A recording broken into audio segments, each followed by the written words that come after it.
Aloha, everybody, and welcome to this episode of Faith and Family First. I'm your host, Eva Andrade. I'm here today with Marcus Oshiro, as usual, and we're going to be talking about some interesting things happening right here in the state of Hawaii, especially at our city council level, and some constitutional rights. So let's chat about that.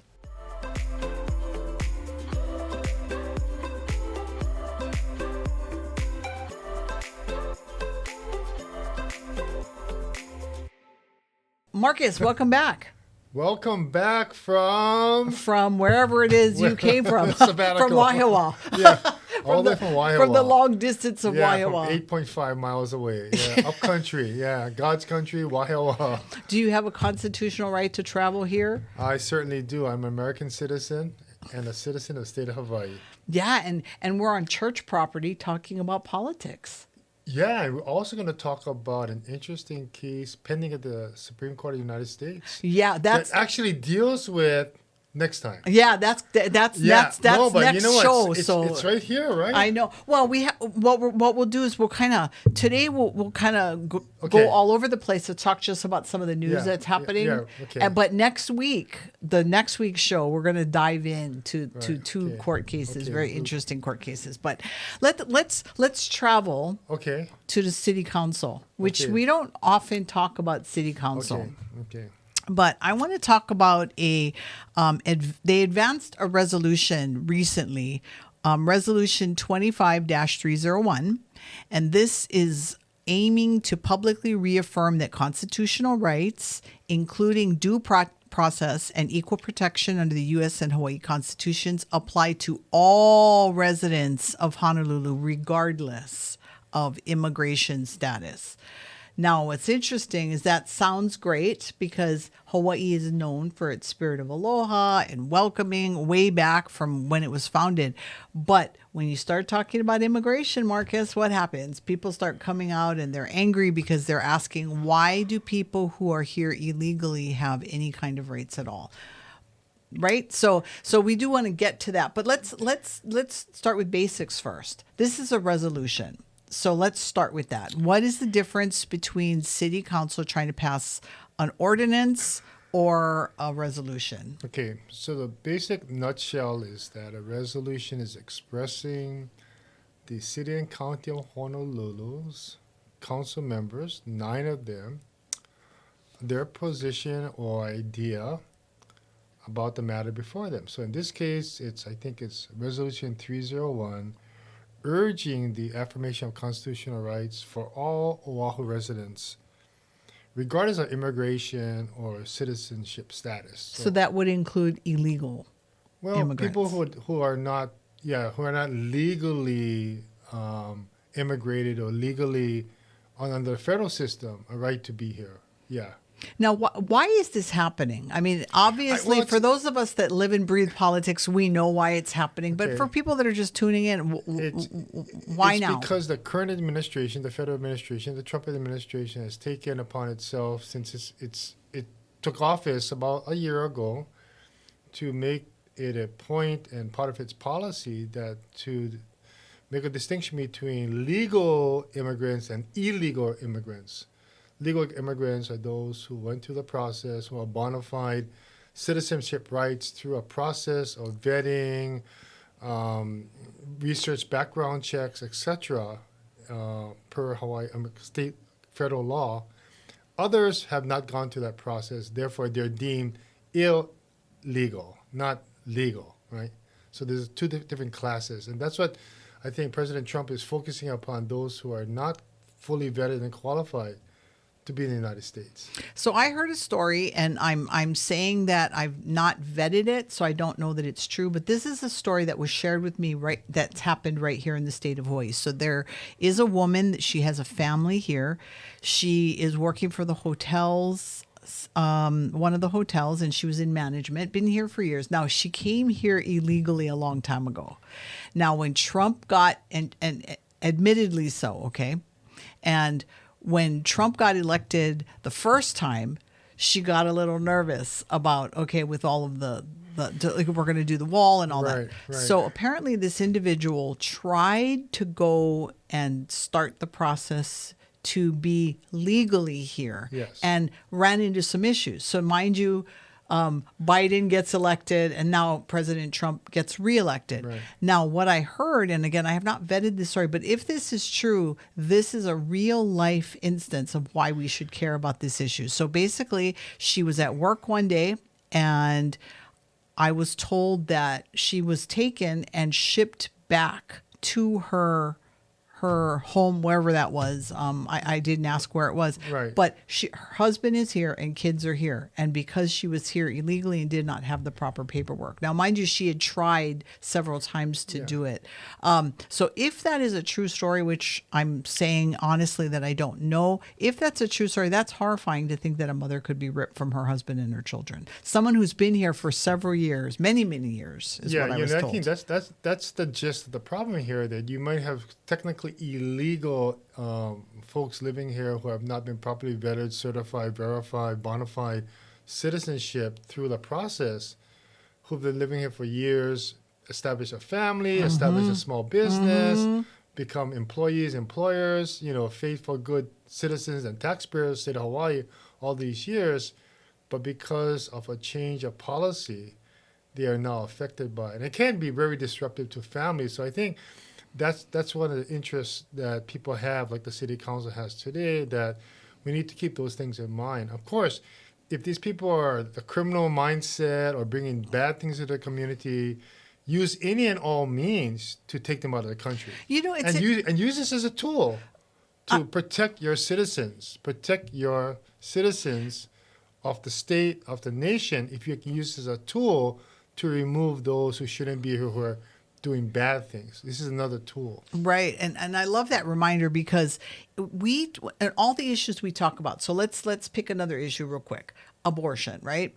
We always remind people that you have your activists on one side, that they're angry and they're shouting and, they believe in abortion for every reason and they're just not nice people to be around. But then you've got some people on the other end of the spectrum who chose abortion because they're in a domestic violence situation and maybe they were afraid to bring their baby into the world, or victim of incest or whatever, right? So it's like, as Christians and people of faith, I think it's really important for us to not throw the baby out with the bathwater. That's the old saying that there used to be. You want to listen. I'm not saying that you bend your morals or that you compromise, but I am saying that sometimes on some of these issues, and immigration is a very good one, is to find out the stories first, because not all people that are here illegally planned it and tried to fly under the radar on purpose and are illegally doing things. There are some people that may have been led wrong. And so the question is, what do we do with them once they're here? Right. I think that's the assignment for Congress, because it's been lingering for many years. Not only current Trump or Biden or Obama, it's been lingering for a while. What do we do? Is there a pathway to citizenship? Right. Once you're already in, okay? Because you could be a great person, a great neighbor, great employer, great employee. You have all the right and privileges of being a member of the community, but your legal status under the federal system is questioned. Right. Not on the state. State, you're terrific. Right. Mom, family of the year, father of the year, right. Sports coach, everybody, right? But federally, so you got to create a path. And I think that's what the Congress has to figure out. And hopefully they can figure out, because I tell people, Donald Trump raises these issues, these hot button issues, and puts it straight into your face, brings it before the legislative branch, the U.S. Senate, Congress, to deal with. No one can deny that. Right. So I said, to some degree, he's doing us a favor. So stop finger pointing, stop kicking the can down the road, and pull your sleeves up and get to work. Because going back to the story that I shared, this is a woman who, and the person who shared the story with me is very trustworthy, Marcus. So this isn't someone that is political, that picks sides. It's someone that happens to be very closely related. It's probably happening too often to too many families, to too many people today. There was a story last week about a former Miss Hawaii who is now separated from her husband because technically he is not, doesn't have the citizenship rights.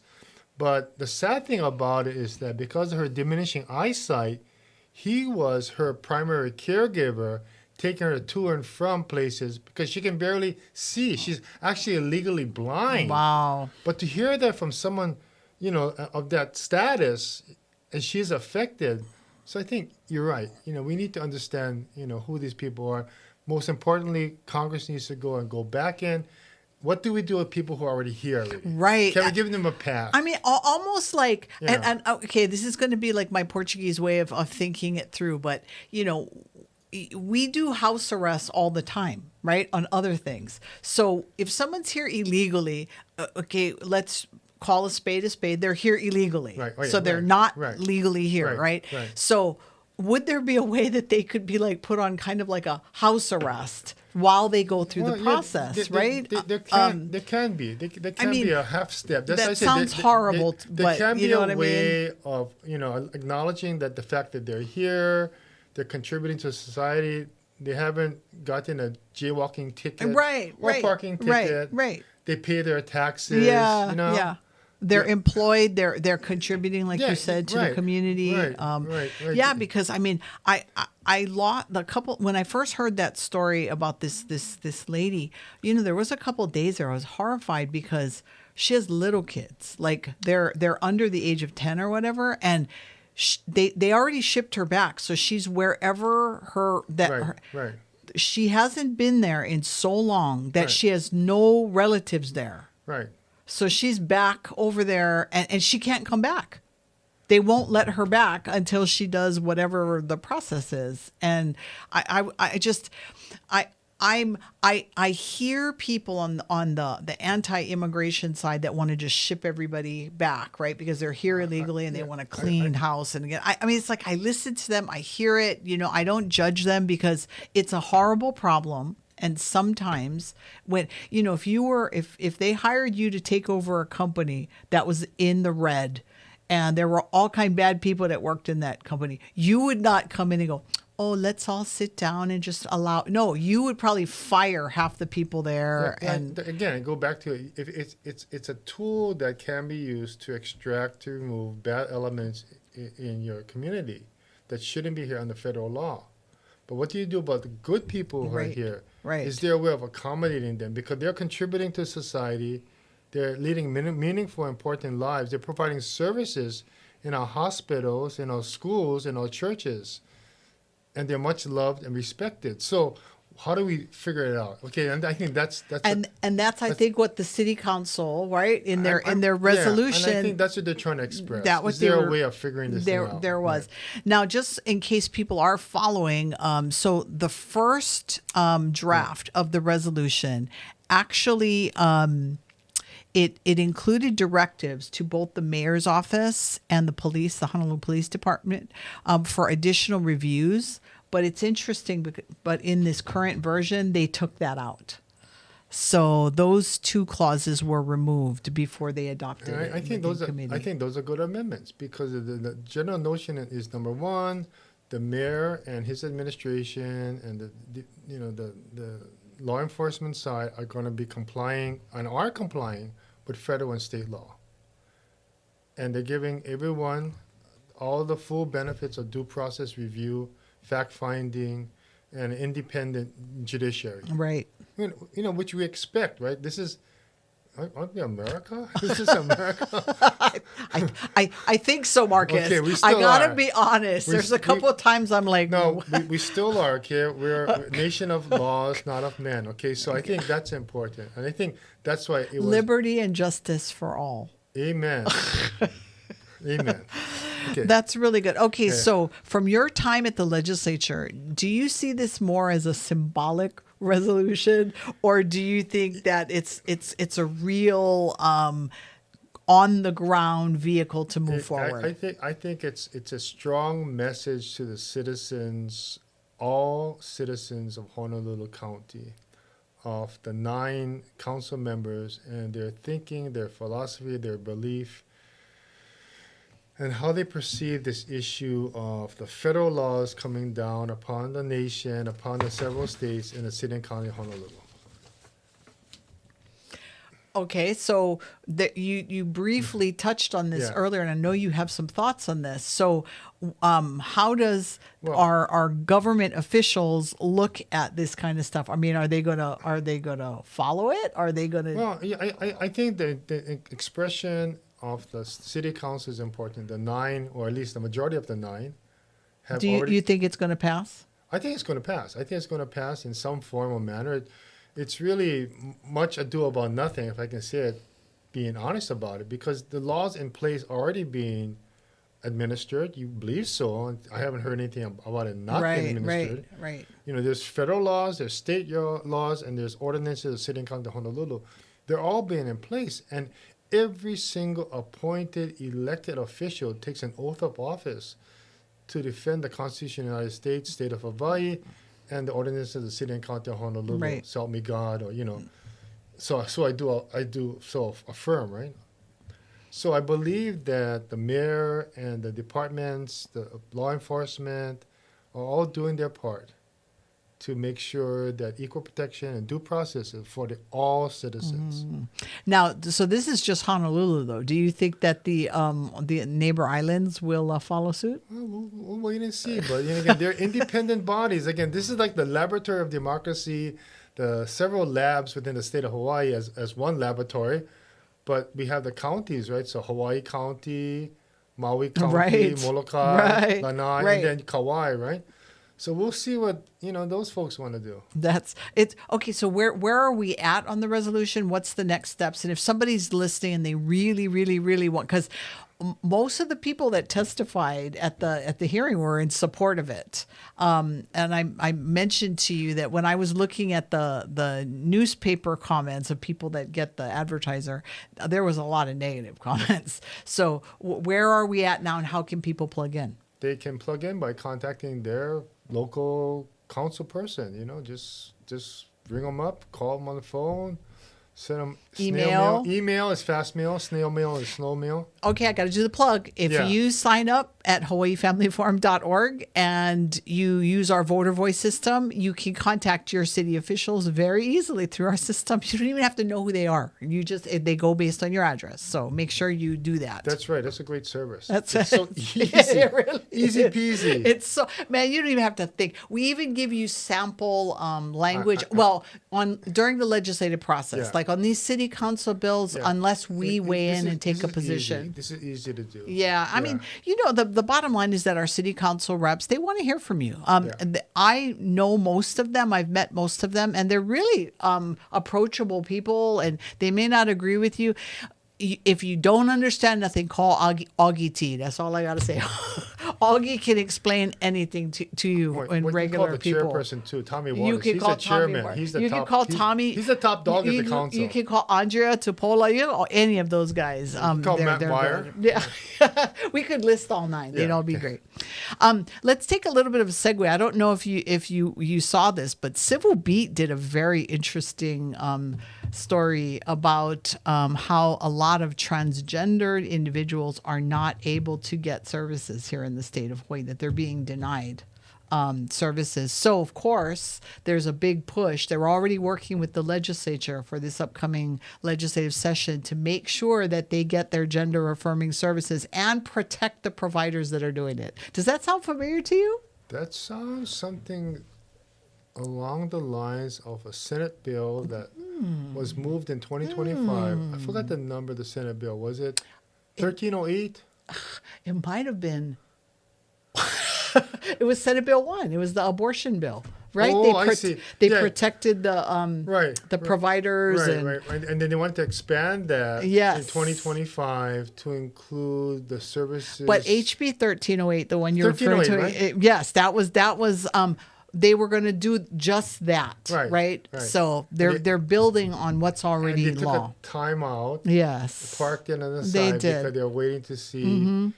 And in fact, they're still waiting to see because isn't there a United States Supreme Court case pending? There really is. And did we not briefly talk about it? We did. We did. And again, we got to do the plug. This is why you have to keep watching the show, because every time these things come up, Marcus and I are going to be talking about We it. kind of connect the dots. We believe it or really not. do. I mean, from what's going up there and to what's here locally, and how it affects you in the community. We kind of do a pretty good job. That's right, and we do it local style. So yeah. we're not going to yell at you. We're not going to. We're not all opinionated. Well, you and get all kind of of that. excited at times. I do. I admit, but that's the Portuguese blood. in me. Okay, that's okay. That's my Madeira blood. You got to talk to my mom because she says we're Portuguese. Oh, yeah, probably related. Could be. All the Portuguese Going people are way back, related. I know, go way back, way when back. they came to Okinawa Oh, and well, they got off the boat. you know and what? They went into the villages. Marcus, I did not know this. So some of you listeners and viewers may not know this. I learned this. So I got to meet one of the Japanese consulate members several years ago. He was conservative, and I met him at some conservative thing we were at, and he said, "Hey, let's go to lunch." Yeah. And so I was able to build I think didn't I invite you to a lunch with him one time? You might have. A long time way back in. He wanted to meet the Japanese legislators that I was working with, and half of them were Okinawan, which that was when I learned that the difference between Okinawan and regular Japanese is interesting, right?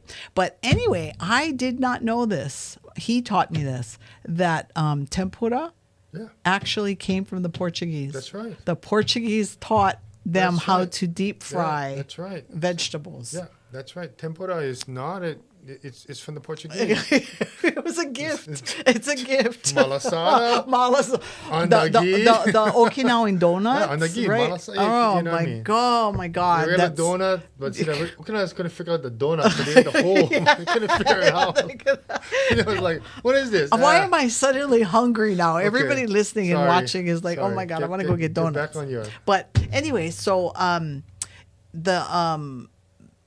the Civil Beat article talked about how that the legislature is already working now with the caucus. What is there? The Stonewall Caucus, to make sure that this bill moves next legislative session. Well, was that the bill to afford the same kind of protection, remedies, and rights for a certain class of citizens? Yeah. So they what their claim. So let's look at the claim. The claim is that there are individuals who, like the story talks about a woman who wanted to get electroanalysis or whatever they call that, to remove facial hair. Right. And was denied by HMSA. Right. So the story talks about how HMSA actually was opposed to this because it's going to skyrocket the cost. Oh yeah, of insurance things. companies don't want to expand services so, they got to cover, right? So now what's happening is they're denying some of these services. Now people who claim they need the gender affirming care are suffering, because they're not getting. Yeah, so this is a consumer protection issue. This is an economic issue. This is a business issue. Anytime you go and expand the coverage of your insurance and create certain mandatory services or procedures, those guys are always going to win. The Chamber of Commerce is going to win, HMSC, some providers, doctors, etc. So that's what it looks like. But I'm glad to hear you're not mentioning minors below the age 18. Well, I cannot say until I see and this is what we tell people. That 1308 would have affected minors. We need to see the actual language 18, of the bill, because right now with them talking about the good they want to do for adults, it's harder to argue. But if we look at this bill and they allow it for 13 and 14-year-olds, we're going to have a problem. Well, actually, for those of us that are faith-based, we're going to have a problem no matter what, because we really want people to love and accept themselves the way that God created them. But at the same time, there are real people that are experiencing these real issues, and the legislature wants to get behind them to protect not only these individuals, Marcus, but to protect the doctors that are going to do the work. They're part of the same coin, right? So I understand that. But I want to see if they're going to try and expand it to minors, because that's horrific. Yeah. Well, abortion, right? That's what the Department of Human Services secretary has taken a position on. There's replete information out there. The Finns have pulled back on it. The British have pulled back on it. I think many of the European communities out there who took a really expansive view of gender-affirming care have done research, have pulled back. So we'll wait and see. Okay, We will we'll wait and see. So in the next few weeks, one of the things Marcus and I are going to be doing on the 2 last shows of the year, we're actually going to look back at the 2025 legislative session, and we're going to talk about some of the issues that made it through, didn't make it through, and we're also going to give you our best guesstimate on what's going to come up in the 2026 legislative session. So you want to make sure that you plug in for that. The other thing we're going to do is Marcus wants to talk about our hopes and dreams for 2026. Yes, this is a time of hopes and dreams. Hopes and dreams. So in this last couple of minutes, was there any other issue that really got your attention in the paper that you saw or people talking about? Well, I think there was a decision by the state legislature not to spend any time and money and effort on going into the missing $35,000 in a brown paper bag. Go back and watch our show. Go back and watch our show. We talked about it. Yes. They believe, and many people do believe, because of the Federal Bureau of Investigation, what they have found. And I think at this point in time, there's no interest or desire to move forward on any kind of investigative committee, subpoenaing people, putting them under oath, and getting to the truth of it. And Marcus, this breaks my heart because what it's going to do, it's going to have this black curtain that's just going to hang over the legislature and the trust. And it's interesting because when you look back at the resolution we talked about, the city council said one of the reasons they wanted to do that is to build trust. And, so when you're on one hand saying you're trying to build trust, but on the other hand, you're hiding behind something, the person might be a really good person, Marcus. The person that allegedly accepted this $35,000 may be someone who's done a lot of good for this community. But if they've done something wrong, they should fess up. Yeah, I think we made that plea. Yes. Please, person, fess up, and so we can just take away that cloud from the legislative institution. Yeah. That was there before you and will be there after you. People, it may be a bumpy road, and you may get some people that write nasty stuff to you. But you know what? There's going to be more people that are going to go, you know what? I give that person props for stepping up. I'm telling you that in the long run, it's better for you to step up. That's my own personal opinion. I agree. All right. Well, in this last 2 minutes, Marcus, is there a call to action? There's always a call to action. I was just thinking about the ease that we have today to register to vote. And in fact, what's a great stocking stuffer for the person who has everything? You go down to the city and county, or you go to the office of elections and get a little three-fold piece of paper. It's like one piece, kind of cardstock. You can register to vote. You can also register to vote by mail permanently if you want to. Well, we still have mail-in voting. But it's so doggone easy to vote. It is. And the state of Hawaii even pays for the postage. Ooh. Free. How many things in life you get free? You don't need the forever stamp. And the reason why it's important, I was talking to this group, I said, if you live in a community or district that has a high voter turnout, there's a correlation now. You get listened to by the elected officials. No, you're kidding. Yeah, you compare. Like some of the East Honolulu communities get high voter turnout. That's because the legislator knows these guys paying attention. Because they pay attention. Versus the middle of the island, west side of the island, little less, not as good as the guys in the east side. So I tell people, if you wanted to increase your voice in the community, just register to vote. That's one thing. And number 2, vote. And it's easy. It's so like duck soup easy. Okay, I can add a number 3 onto this. Okay, you asked me for my opinion. No, that's good. This will add on to this. Nice, Marcus. What you want to do is go down to view the Honolulu City Lights. Bring a group of people and do your voter registration right there after you view all the lights. Just go and march. Don't you even have a display for people to come and see? We do. And where is that display? It's right in front by the Hawaii Christian society. Okay. All right. There's your call to action. Register to vote. Bring a whole bunch of people. Get down and go view all the Honolulu city lights. And you know what? Make it a point to write emails and phone calls to the city council thanking them for the religious Christian displays. I think they need to get some positive feedback on those Christian this displays. Year, they set a high bar. 2025 Christmas displays, City Hall, top notch. Top notch. All right. Well, we'll see all of you next week when we talk about a couple of those court cases. So thanks for listening. We'll see you next week.